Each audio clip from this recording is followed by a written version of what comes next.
Hello friends, welcome to my channel. સ્વાગત છે તમારું મારા કિચનમાં. આજે હું તમારી સાથે શેર કરીશ આપણે કેરીની બનાવીશું કેક. જો મેં 1 કપ જેટલી સોજી લીધેલી છે અને અડધો કપ ઉપર આપણે ખાંડ લેવાની છે. કેરી આપણે પાકી લેવાની છે, જોઈને લેવાની છે ફ્રેન્ડ્સ. મિક્સર જારમાં આપણે ખાંડ ને આ સોજી બે કાઢીશું. અડધો કપ જેટલી આપણે ખાંડ યુઝ કરીશું. 4 નંગ જેટલી આપણે ઇલાયચી આમાં એડ કરી દઈશું. મિક્સર જારમાં કાઢી લઈશું ખાંડને બે. તો સરસ આપણે તૈયાર થઈ ગયું છે ફ્રેન્ડ્સ. આ રીતનું દરદરું તૈયાર થશે. તો આપણે આ સાઈડમાં મૂકી દઈએ અને આ કેરીની છાલ ઉતારી ટુકડા કરી લઈશું. 1 કપ જેટલી આપણે મેંગો તૈયાર થઈ ગઈ છે, જે આપણે મિક્સર જારમાં જ કાઢીશું.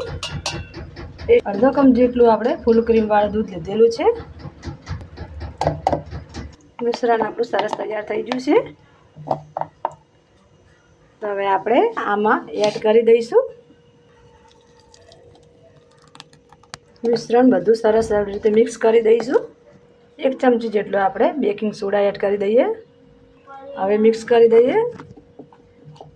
હવે આપણે ટાંકી અને મૂકી દઈશું.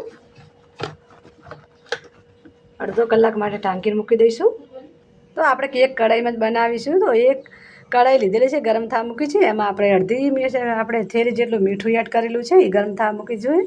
પછી આમાં આપણે કેક એડ કરીશું. જે ડબ્બો લઈશું એમાં મૂકીશું. તો આપણે કેકનું બેટર જોઈ લઈએ. તો તમે જોઈ શકો છો સરસ સોજી આપણી ફૂલી ગઈ છે. તો 1 ચમચી જેટલું આપણે આમાં ઘી એડ કરી દઈએ. હવે મિક્સ કરી દઈએ. તો આપણે આ ગોળ ડબ્બો લીધેલો છે જે.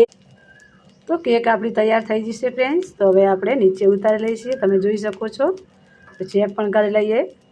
સરસ બની ગઈ છે. ચક્કુ પણ ચોટતું નથી. તો હવે આપણે નીચે ઉતારી લઈએ. વચ્ચેના ભાગમાં પણ ચેક કરી લઈએ. સરસ તૈયાર થઈ ગઈ છે. તો કેકને આપણે 1 કલાક માટે ઠંડી થવા મૂકીશું. તો સરસ આપણી કેક તૈયાર થઈ ગઈ છે ફ્રેન્ડ્સ. તમે જોઈ શકો છો. હવે આપણે આમાંથી બહાર કાઢી દઈશું. ચક્કાની મદદથી આ રીતે આપણે સાઈડમાંથી કટિંગ કરી લઈશું. તો સરસ આપણે ટુકડા કરીને લઈ લીધેલા છે. તો તમે જોઈ જ શકો છો કેટલી સરસ આપણે કેક બનીને તૈયાર થઈ જશે. આ જ રીતે આપણે મેંગો કેક ઘરે બનાવવાની હોય છે.